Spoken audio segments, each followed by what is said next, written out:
Film है Ramayan. And जैसे जैसे वक्त गुजर रहा है धीरे धीरे अब उनकी बातें भी बढ़ने लगी है, बट ऑफिशियल कम और रूमर्स ज्यादा है। सुनने में आया था कि रामनवमी के टाइम पर इसका ट्रेलर लॉन्च इवेंट होगा, जिसमें politics, sports and entertainment world के बड़े बड़े वीआईपीज को इनवाइट किया जाएगा, जिनको रणबीर कपूर खुद इन्विटेशन देंगे। एंड इस गेस्ट लिस्ट में बड़ा नाम है हमारे prime minister Narendra Modi ji and minister of home affairs Amit Shah ji का। बाकी सुनने में तो ये भी आया था कि रामायण के 3 टीजर कट किए गए हैं, जिसमें क्या क्या हो सकता है आप ये वीडियो पॉज करके पढ़ सकते हो। वैसे ये पढ़ के थोड़ी एक्साइटमेंट तो बढ़ रही है, बट मुझे ये भी यकीन है कि ये सब रूमर्स है। मेकर सच में कुछ बड़ा तो करेंगे, बट उसकी इन्फॉर्मेशन इतने आसानी से लीक नहीं हो सकती। वैसे एक इनसाइडर रिपोर्ट के अकॉर्डिंग रामायण की टीम ग्लोबल लेवल पर बहुत बड़ा डिस्ट्रीब्यूशन नेटवर्क सेटअप कर रही है, जिसके according makers are targeting more than 42,000 screen, जिसमें रामायण को ग्लोबली रिलीज किया जाएगा। इसके पहले पुष्पा 2 ही एक ऐसी इंडियन मूवी थी जिसको 12,400 स्क्रीन मिली थी वर्ल्ड वाइड। वैसे तो ये रूमर्स भी कोई ऑफिशियल नहीं है, but to be very honest, अगर इस बात में 50% भी सच्चाई है ना, तो ये मूवी अपने फर्स्ट डे पर ही अपना बजट रिकवर कर लेगी। लेकिन क्या जननायकन ये मैजिक कर पाएगी? भाई सुनने में तो बहुत कुछ आ रहा था कि 19 या 20 फरवरी को मूवी को रिलीज किया जा सकता था, लेकिन अब तो हालात ये है कि पॉसिबली ये मूवी फेब में रिलीज हो ही ना। अभी सर्टिफिकेट का इशू तो चल ही रहा था कि अब पता चल रहा है कि बहुत सारे लॉजिस्टिक इश्यूज भी स्टार्ट हो चुके हैं। सैटेलाइट एंड ओटीटी राइट्स वाले जो अमाउंट उनको पहले ऑफर कर रहे थे, उसका अब 50% ही देने को तैयार है। थिएट्रिकल राइट्स के भी पंगे चल रहे हैं। एंड अब इस सब इश्यूज के चलते अगर मूवी को ब्रेक इवन भी करना है तो कम से कम 600 करोड़ कमाने होंगे। भाई इन्होंने पता नहीं ऐसा क्या ही डाल दिया है मूवी में। साला आप न्यूडिटी, गालियां, काट छाट, खून खराबा, अश्लीलता ये सब डाल दो,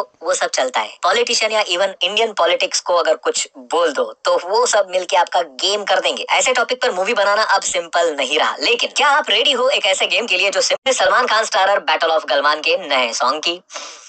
एंड इस सॉन्ग को देखने के बाद अब मैं और भी ज्यादा एक्साइटेड हो गया हूँ तेरे नाम के री रिलीज के लिए। एटलीस्ट उसकी तो रिपीट वैल्यू है, क्योंकि अगर मुझे प्यार में पड़े सलमान खान को देखना है ना, तो मैं इस सॉन्ग को दोबारा तो नहीं देखूंगा, चाहे आप उसको वैलेंटाइन डे पे ही क्यों ना रिलीज करो यार। भाई प्यार वाला सॉन्ग है, लेकिन मजाल है कि कोई फील आ जाए प्यार वाली हमको। हाँ आ जाओ भाई कमेंट्स में सलमान खान के फैंस, बोलो चाहे जो बोलना हो, लेकिन मैं भी खुद सलमान खान का फैन हूँ। तेरे नाम देखने जाऊंगा मतलब जाऊंगा। अंदाज अपना अपना भी देखी थी मैंने जब री रिलीज हुई थी। खैर मैंने इसलिए भी ये सॉन्ग देखा क्योंकि मुझे लगा कि लास्ट में रिलीज डेट के बारे में कोई कंफर्मेशन होगा, लेकिन उन्होंने रिलीज डेट नहीं डाली है, विच मीन्स के जो भी स्पेकुलेशंस चल रहे हैं about battle of Galwan postponed शायद सच हो सकते हैं। लेकिन रिपोर्ट्स तो ये भी कह रही है कि अगर ये मूवी पोस्टपोन भी हुई तो जून या जुलाई में रिलीज होंगी, ना कि इंडिपेंडेंस डे पर। क्योंकि रूमर्स ये भी थे कि ये मूवी 13 अगस्त को रिलीज हो रही सनी देओल स्टारर लाहौर 1947 से क्लैश करेगी। आई मीन अब इसको लाहौर 1947 ही बोलूं या नहीं ये भी डाउट है, क्योंकि रिपोर्ट्स के अकॉर्डिंग मेकर्स इसका नाम चेंज करने वाले हैं। खैर बात सलमान खान की हो रही थी तो उनसे रिलेटेड एक और न्यूज है मेरे पास। वायरस स्पाई यूनिवर्स की अगली movie Tiger versus Pathaan hold पे चली गई है ड्यू टू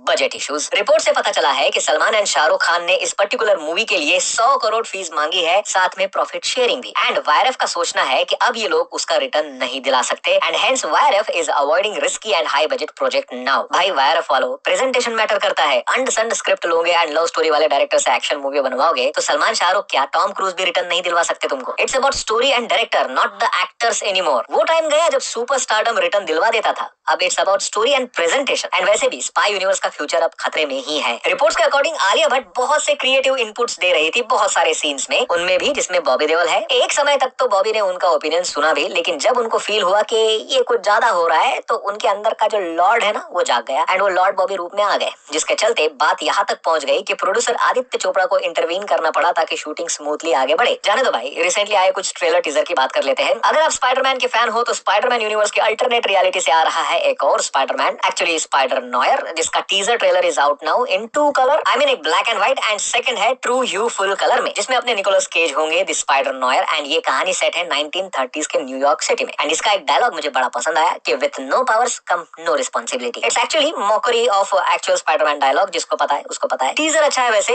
मार्वल की पता नहीं और कितनी सीरीज प्राइम पे आई है इसके पहले, क्योंकि ये हीरो मार्वल कॉमिक्स से ही आया है। लेकिन एक बात इसकी अच्छी है कि इसके सारे एपिसोड यानी 8 एपिसोड एक साथ आएंगे 27 मई को। लोकेश कनगराज एंड वामिका गब्बी की फिल्म डीसी से ब्लडी वैलेंटाइन करके कोई ग्लिम्स आया है वैलेंटाइन डे पर ही। अब नाम में ही इन्होंने ब्लडी डाल दिया है, तो जाहिर सी बात है कि जो भी ग्लिम्स हमने देखे हैं इस वीडियो में वो रोमांटिक वाइब तो नहीं दे रहे हैं। वैसे मुझे पता नहीं क्यों कुछ खास उम्मीदें नहीं है इस फिल्म से। अब तो मैंने लोकेश से उम्मीदें लगाना ही छोड़ दिया है। खैर अनिरुद्ध का बैकग्राउंड म्यूजिक अच्छा था। बाकी समर 2026 लिखा है इन्होंने, एग्जैक्ट डेट तो नहीं पता है रिलीज की। खैर वन लाइनर अपडेट्स दे देता हूँ। प्रकाश राज ने सोशल मीडिया पे आके खुद अपडेट देते हुए कहा कि उन्होंने दृश्यम 3 की शूटिंग स्टार्ट कर दी है, हिंदी वाली, एंड उन्होंने किसी को भी यहाँ रिप्लेस नहीं किया है। अक्षय खन्ना वाले रिप्लेसमेंट की बात कर रहे है वो यहाँ। नानी स्टारर द पैराडाइज अब पोस्टपोन हो चुकी है। अब ये मूवी 21 अगस्त को आएगी थिएटर्स में, जो पहले मार्च में आने वाली थी। यश स्टारर टॉक्सिक का नॉर्थ इंडिया डिस्ट्रीब्यूशन की कमान अब है एए फिल्म के पास। इन्होंने ही इसके पहले केजीएफ 1 एंड 2 का सक्सेसफुल डिस्ट्रीब्यूशन किया था नॉर्थ इंडिया में। Shahid Kapoor starrer Farzi web series का season 2 is in progress. Raja DK जो इसके डायरेक्टर है, उन्होंने ही ये पोस्ट शेयर की थी, बट इससे ये कंफर्म नहीं होता कि शूटिंग चल रही है या प्री प्रोडक्शन चल रहा है या स्क्रिप्टिंग। तो भाई आज की न्यूज में इतना ही। बाकी मैच को एंजॉय जरूर करना, लेकिन गेम से